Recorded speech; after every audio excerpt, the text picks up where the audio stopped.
Kita masih bicara tentang doa sebagai senjata strategis dalam mencapai suku-suku yang belum terjangkau. Saudara-saudara yang kekasih, kebangunan rohani yang dimulai dari doa memberi dampak yang besar bagi pencapaian suku-suku yang belum terjangkau. David Bryan, seorang hamba Tuhan yang dipakai dalam mobilisasi, adalah seorang yang dalam gerakan mobilisasi menulis banyak artikel yang sangat luar biasa, yang sangat memberkati. Salah satu artikel yang sangat memberkati saya, pentingnya kita dimobilisasi menjadi orang Kristen dunia.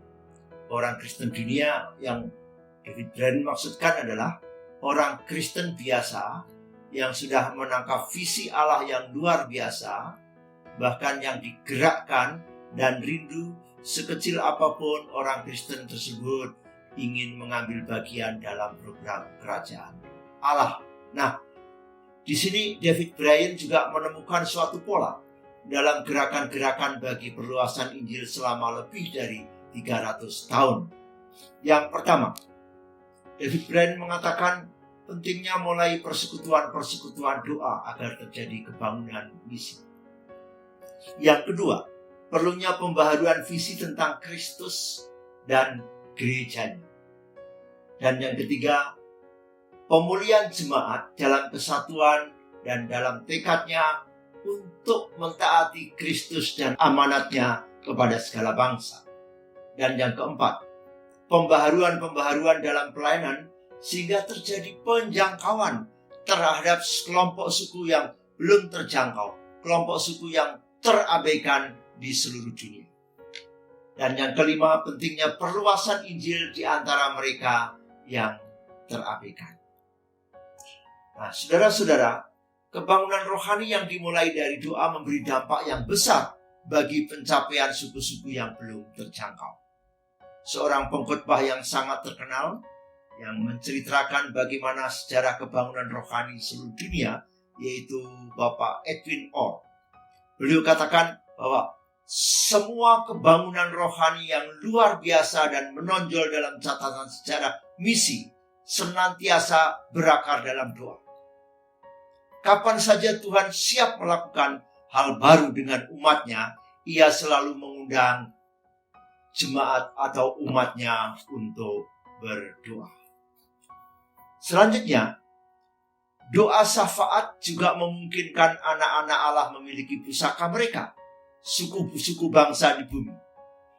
Mazmur pasal 2 ayat 7 dan 9. Anakku engkau telah kuperanakkan pada hari ini. Mintalah kepadaku, maka bangsa-bangsa akan kuberikan kepadamu menjadi milik pusakamu, dan ujung bumi menjadi kepunyaanmu. Engkau akan meremukkan mereka dengan gada besi, memecahkan mereka seperti tembikar tukang periuk. Demikian dalam Wahyu pasal 2 ayat 26 dan 27. Dan barang siapa menang dan melakukan pekerjaanku sampai kesudahnya, kepadanya akan kukaruniakan kuasa atas bangsa-bangsa. Dan ia akan memerintah mereka dengan tongkat besi. Mereka akan diremukkan seperti tembikar tukang periuk, sama seperti yang kuterima dari Bapa. Maka pentingnya doa syafaat, doa anak-anak Allah. Dan ketika kita minta bangsa-bangsa, Tuhan akan memberikan kepada kita menjadi pusaka atau menjadi miliknya. Berikutnya, saudara-saudara, setiap strategi misi yang berhasil guna berasal dari penelitian yang direndam dalam doa. Penggabungan hasil-hasil penelitian pada kelompok yang sedang kita jangkau dengan doa yang gigih secara terus-menerus merupakan suatu gabungan yang akan membawa kemenangan dalam proses pengembangan dari suatu strategi misi yang berhasil guna. Maka strategi sehebat apapun, strategi sebagus apapun dalam pekerjaan misi, tanpa doa akan mengalami kegagalan.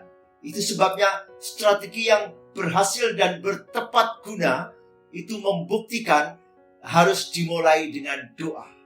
Doa dan strategi seperti dua sisi mata uang yang tidak dapat dipisahkan.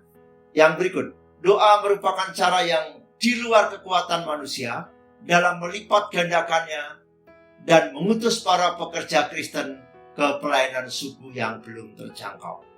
Tuhan Yesus berkata dalam Matius pasal 9 ayat 37 dan 38. Maka katanya kepada murid-muridnya, tuaian memang banyak, tetapi pekerja sedikit.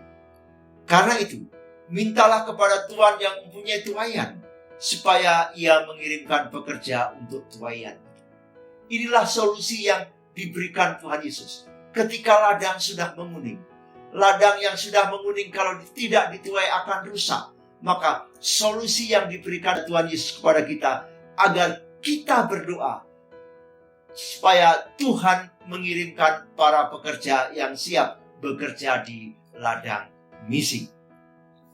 Sudahkah kita menginvestasikan waktu untuk berdoa?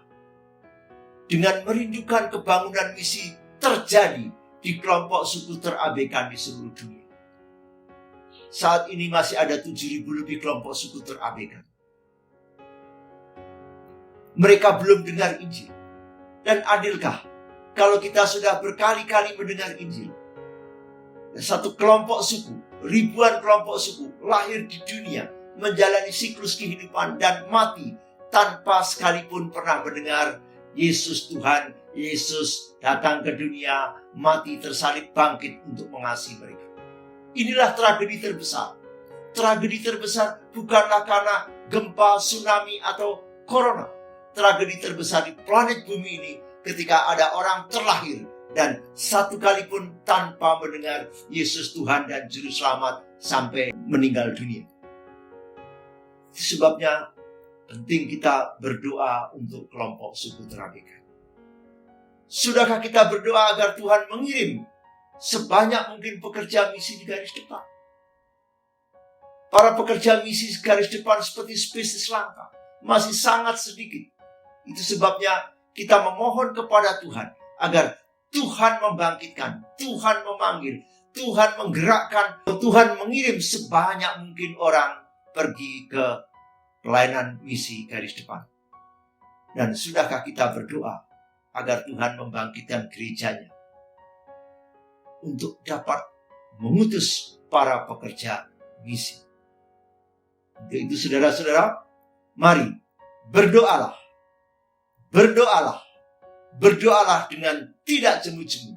Maka percayalah, kebangunan misi, kegerakan misi untuk menjangkau suku-suku terabaikan di seluruh dunia akan terjadi. Dan Indonesia akan terjadi satu gerakan yang luar biasa.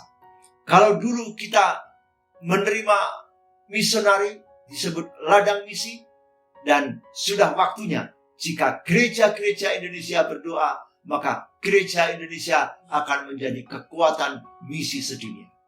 Semangat misi dan terus setia dalam doa. Amin. Diberkati untuk menjadi berkat bagi segala bangsa.